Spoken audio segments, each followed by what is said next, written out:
Bem-vindo ao programa O Seu Dinheiro. Hoje vamos falar de como investir em fundos imobiliários. É quase para dizer que tijolo a tijolo pode ir construindo o seu património. No entanto, antes de aplicar o seu dinheiro, estude muito bem este tipo de ativos. Vamos começar por explicar o que é um fundo de investimento.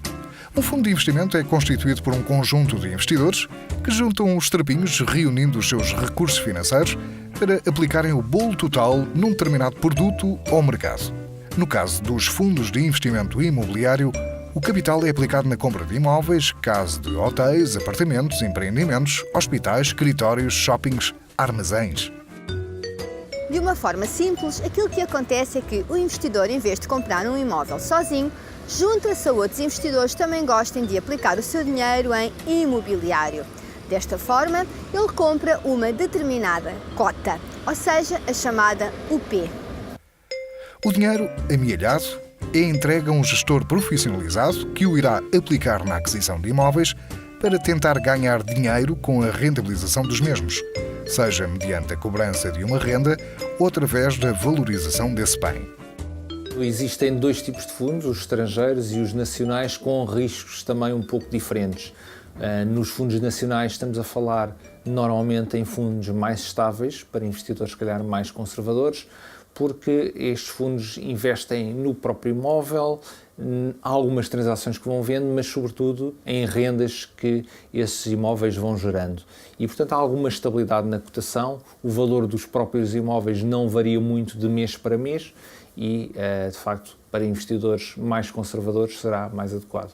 Existem também alguns fundos de investimentos estrangeiros que investem em empreendimentos ou fundos que são, por sua vez, cotados em bolsa. E ao introduzir o facto de serem cotados em bolsa, estamos a adicionar um pouco mais de volatilidade ou risco neste tipo de fundos. Os fundos estrangeiros investem nestes empreendimentos que podem ser imóveis de escritórios, imóveis de habitação, armazéns e até hotelaria, por exemplo, e de facto estes empreendimentos, ao serem cotados em bolsa, têm sempre alguma volatilidade, embora na sua base os seus ativos mesmo não tenham também grandes oscilações. Este fundo de investimentos acabam por poder ser um bom complemento para a carteira dos investidores que já têm, se calhar, uma parte em fundos de obrigações, uma parte em fundos de ações. O imobiliário acaba por aparecer aqui como uma variável adicional de diversificação que pode funcionar em certas alturas de mercado, ter um comportamento diferente dos outros ativos, o que faz com que a carteira no todo tenha um comportamento melhor. A ideia deste tipo de investimentos é pagar uma renda mensal, tal como acontece a quem aluga, por exemplo, um apartamento ou uma loja. E um proprietário, quando aluga um apartamento, corre alguns riscos, como por exemplo, não lhe pagarem a renda, pois quem investe em fundos imobiliários também corre algum risco, uma vez que o seu capital não está garantido. Os fundos imobiliários nacionais costumam ser muito defensivos, mas pela primeira vez perderam valor ao longo de 2013, tendo inclusive uma rentabilidade média negativa de menos 1,2%. Os fundos imobiliários dependem normalmente quer do valor dos imóveis, quer das rendas que recebem.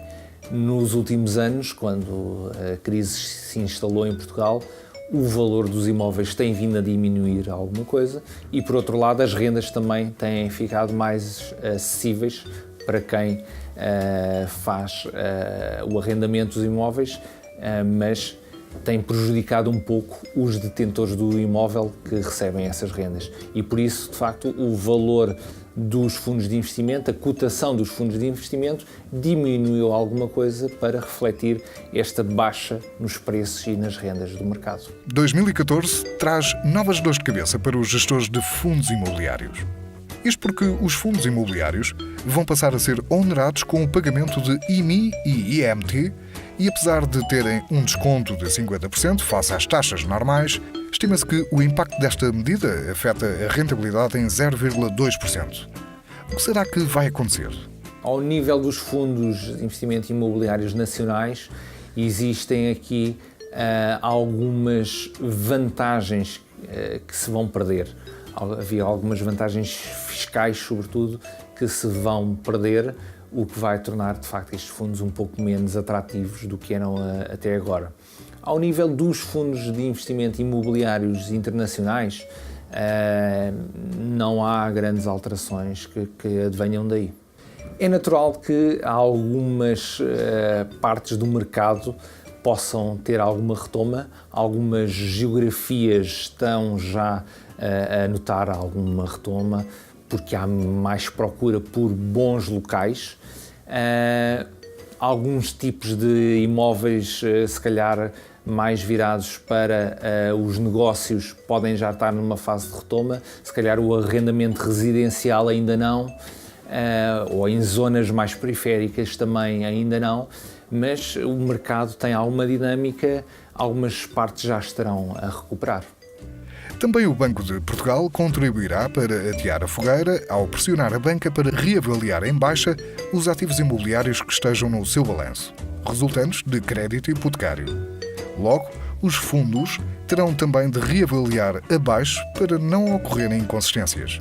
Os fundos de investimento têm que ter avaliações ao preço de mercado.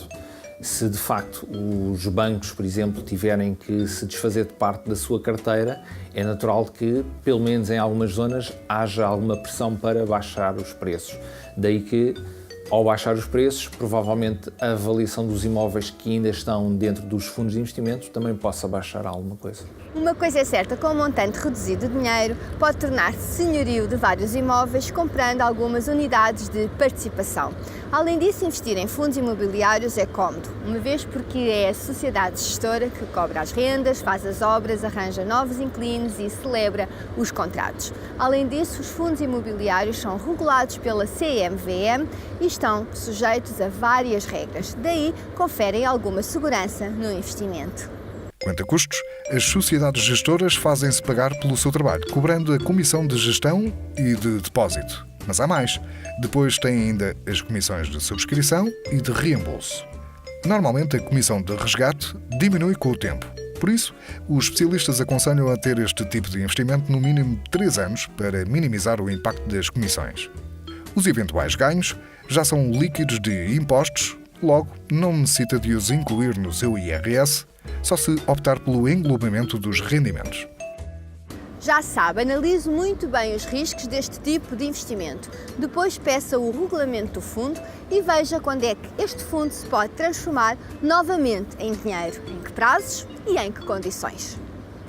Os fundos de investimento normalmente são veículos de investimento de médio e longo prazo, porque o próprio gestor que está a gerir o fundo vai estando mais exposto a determinados mercados ou regiões, a determinados, no caso dos fundos imobiliários, a residencial, a negócios, a armazéns.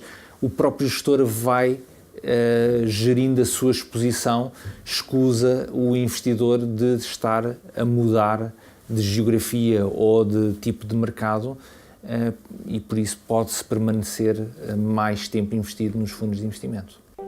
E se o mercado nacional está em banho-maria, lá fora, apesar dos riscos, as oportunidades podem estar à sua espera. Há fundos que investem em imobiliário cotado em bolsa. Real Estate Investment Trust.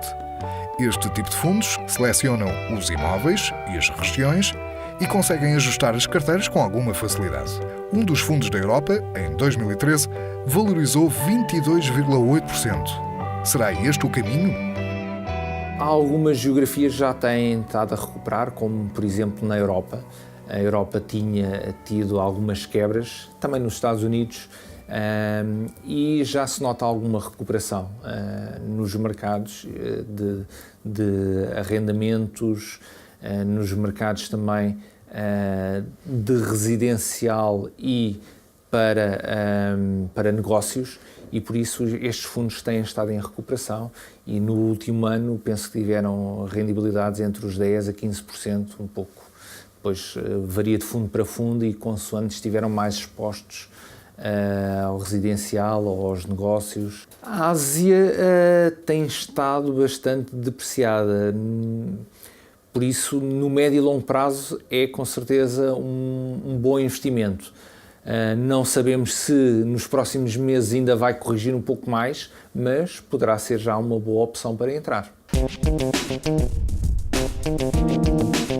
No que toca a investir, deve saber que há fundos abertos e fundos fechados. Já sabe que deve analisar muito bem cada tipo de produto antes de aplicar o seu dinheiro.